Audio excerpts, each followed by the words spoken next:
everyone, welcome back to the Bridgewell Real Estate Group YouTube channel. If you haven't been here already, my name is Mariko and I'm a realtor with Bridgewell Real Estate Group located in Vancouver, British Columbia, Canada.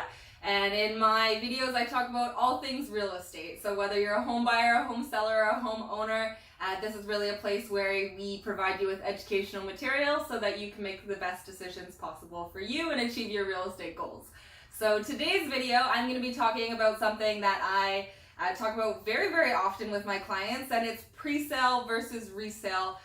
Which one is better, what the differences are between the two of them, tax implications, all of that.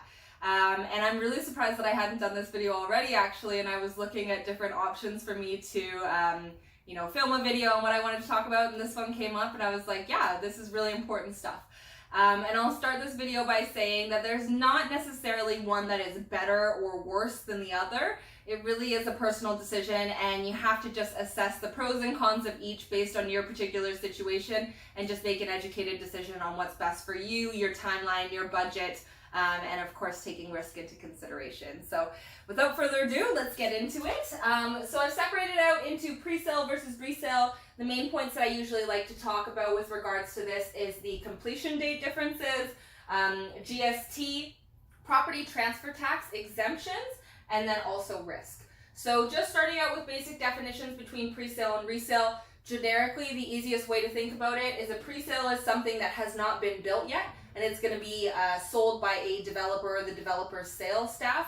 Typically you're looking at anywhere between a 2 to 5 year build time, and you're purchasing it via looking at something like a show home or a presentation center prior to it being built. A resale situation, these are things like older properties that are, maybe 20, 30 years old, or it could even be something that, is newer, say 1 year, 2 years old, but is just being sold by somebody that had already been the original purchaser. So you're not purchasing from the developer, you're purchasing from somebody that is selling the home that was not the original builder, is a really easy way to think about resale. So the differences between these two things is obviously resale is tangible. It's something that's already built, whereas pre-sale is something that is not already built, that you are not going to have the chance to feel, go look at a showing, the actual product and what it really feels like, looks like, all of that. Obviously with this comes very different completion dates. So the completion day is the day that title transfers, you essentially become the homeowner of the property. Completion for pre-sales, a lot of the times, you're buying these pre-sales as soon as they're released, which as I said is usually 2 to 5 years out depending on what part of the process they're in. So you are buying something that has a very long time for you to actually become the owner. Benefit of this is that people often, want to save a little bit more money. Maybe they have plans and their timeline is something that's longer, but they still want to lock a purchase in, or they found something that was absolutely perfect that they want to go for. But there's obvious risks to this as well. A lot of the times with the completion, and most times actually in these developer contracts, you'll see that they have the right to extend the completion date. So a conversation that I have quite often with my home buyers that purchase pre-sale properties is, the estimated completion is an estimation. There are a lot of different terms in that contract of purchase and sale provided by the developer that favor the developer. So you'll often see an outside date that is usually about a year past the estimated completion date that the developer can still delay within without having to give you back your deposit. There's often extensions or very little notice. You'll quite frequently see anywhere between 2 weeks to 30 days notice, which is really not that much time for a delay in the completion date. So imagine literally thinking that you have the completion date coming right around the corner, and then 2 weeks prior you've got an extension on that completion being served via a notice from the developer. So there's a lot of uncertainty with regards to the completion date when it comes to pre-sale properties. Whereas resale properties, you're in a completely different situation. This is something that's already built. It's being sold by a homeowner. So really what you're managing is timelines. So the timelines that the buyer has, maybe they have been served notice to vacate the rental that they're in and they need X amount of time. Or maybe the home seller also needs to buy something and they need X amount of time to feel comfortable to purchase something within that negotiable completion day. Maybe it's vacant and you can get it as quickly as 2 weeks. So really with the completion day for resale properties, it's strictly just depending on negotiation and what the homeowner and then the home buyer can agree to. And I've negotiated as far as 9 months completion. I wouldn't say that that's necessarily normal. It's pretty standard right now to see something between 1.5 to 3 months for a completion day from when you get that accepted offer to when you move in. So food for thought, things to keep into consideration, but definitely very, very different landscapes with regards to completion for pre-sale and resale. And at the end of the day, pre-sale completions are much further out and resale completions are much sooner. And so moving on to taxes, GST is really a big one. So goods and services tax here in British Columbia. You are going to be subject to a 5% GST for a pre-sale property purchase, whereas typically for resale properties, GST is not applicable. So you'll just have to keep in mind that when you are factoring in your total affordability or your total budget for this property, that the GST is going to be 5% for a pre-sale property on top of the purchase price. So make sure that you're calculating that and adding it in.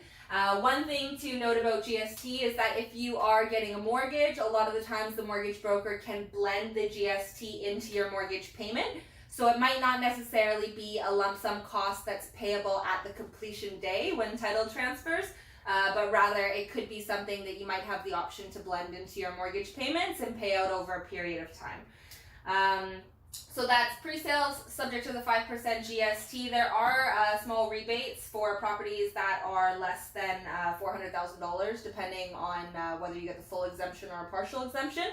So something to look into, but for most of the pre-sales that we are dealing with in the Lower Mainland here, we're well above the GST rebate amount, so it's not really applicable.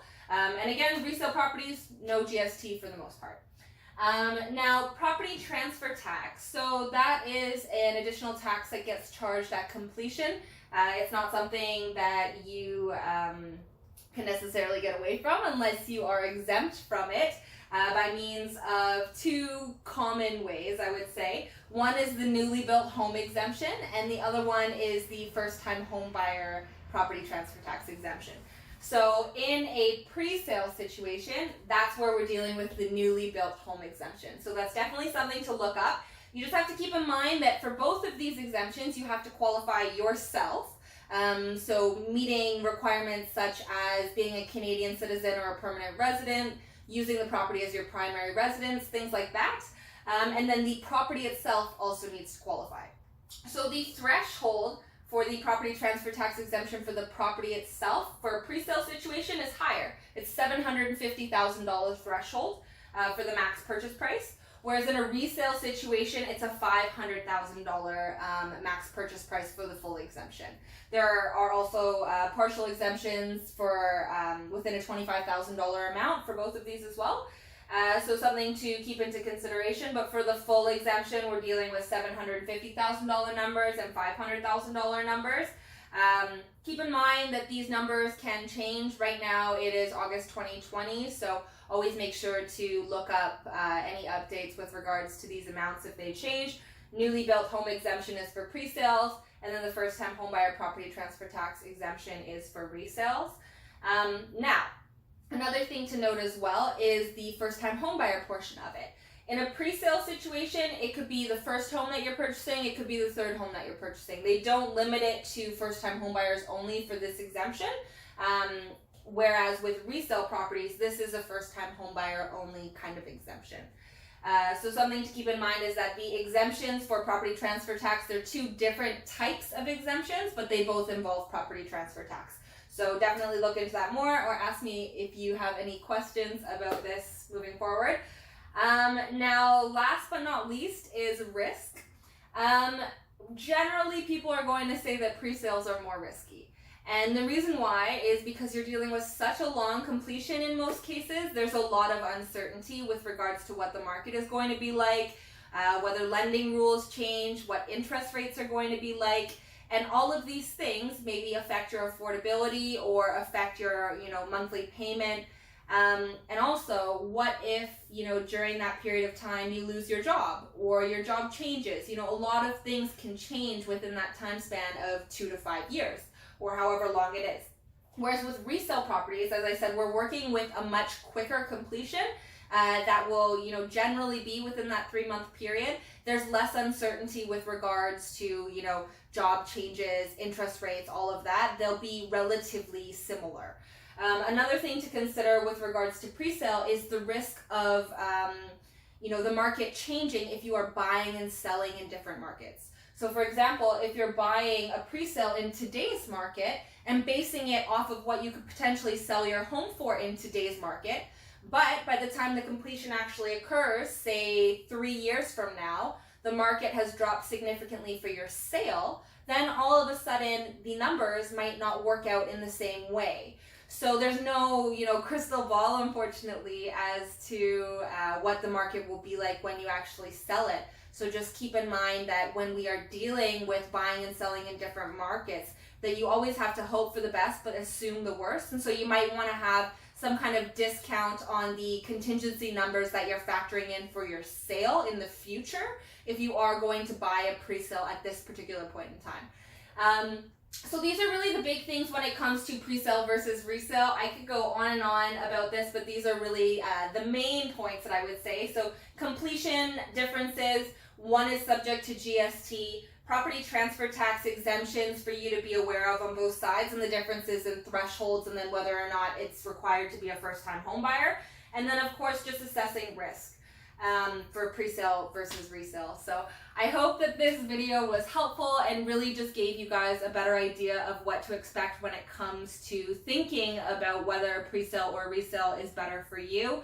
I have clients that lean towards presale. I have clients that lean towards resale. It really, really depends on your situation, your comfort zone, how stable you are in your job, what your affordability is. There's a lot of things to think about. So if you are trying to figure out which one is going to be the better option for you and you're purchasing in the Lower Mainland, then definitely feel free to reach out to me anytime. I'd be more than happy to go through your specific situation and really assess and consider all of the things that you have to think about with regards to whether presale or resale is better for you. So I hope this video was helpful. If you guys have any questions, leave a comment down below. If you have any videos that you'd like me to do as a part of this conversation, maybe specifically on risks of presales or whatever it is, just leave a comment down below. Make sure to like, subscribe for future videos, and I will catch you guys on the next video. Thanks so much for watching and have a great day.